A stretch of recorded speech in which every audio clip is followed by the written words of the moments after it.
Mary Waggoner, Marywaggoner.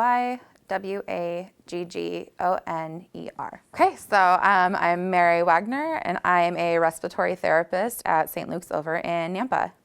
A respiratory therapist is someone that helps with any sort of breathing issues. We do things like breathing treatments, we do vent management, we do any sort of oxygen intervention that would be needed for any of the COVID patients. How are you feeling a year in, kind of seeing what you're seeing in the hospitals right now? Right now, I feel relieved because we have kind of made it out of the fire that we had going for a few months. There was a few months that coming to work, you never knew what to expect. You'd run around and there'd be an ICU full of ventilators with really sick people, and you might be able to see your patients on the floor who might not need your care or not. You just never really knew what to expect coming into work. What do you think you will remember most about this last year? I personally remember one of the first COVID patients that I took care of. She was having a really hard time with depression being in the hospital. She couldn't visit her family. She didn't have FaceTime on her phone or anything like that. She said she was really lonely, and I had all of my PPE on, and I gave her a hug, and she started crying and wouldn't let go of me. And that was probably the biggest moment where I was like, wow, just something small like human touch was something that these patients were lacking. What do you think you'll remember about your coworkers? Oh man, we all stepped up to the plate. We were all working crazy amounts of hours. We were all each other's support system. We could only know what each other was going through because we were all in it together. It's hard when you have family members that think they have an idea of what's going on in the hospital, but until they are really like knee deep in it, you can't say that you've been there. So we relied on each other a lot for grieving, for moments of laughter, just to get through a work day. Even little things like, did you drink some water? Here's some food. Like, little things just to try and keep each other's spirits up. What would you probably thought about it last night, but what would you want the community to know on the 1-year anniversary of the first case?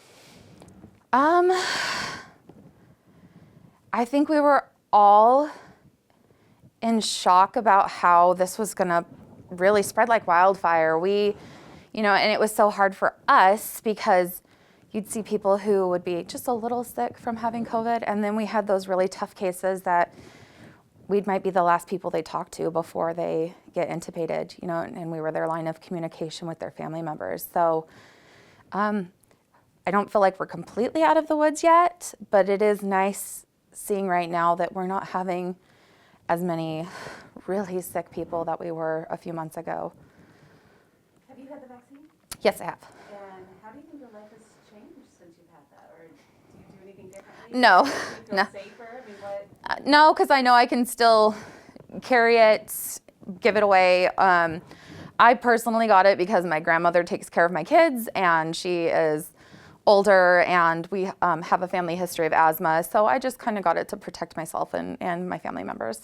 Just that it was a year of a lot of loss, but a lot of learning in the medical community. And so we're still finding out things daily on how to treat these patients. But it was kind of a year of loneliness and heaviness in the hospital with having all these patients be in and out, or lack of family seeing them.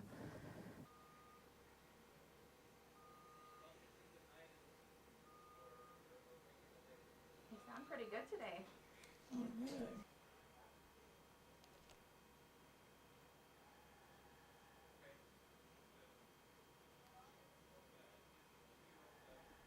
Good. Yeah, they sound good.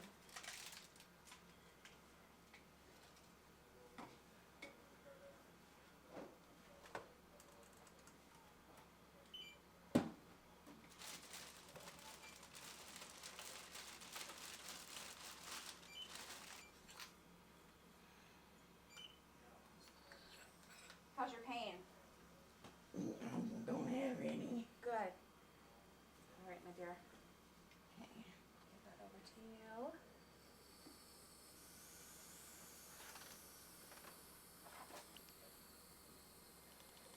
Have you been coughing? coughing or coughing anything up? I have been coughing. Becca said she came and took care of you before surgery, so. You got some lunch? Okay. Right. I can listen to you one more time.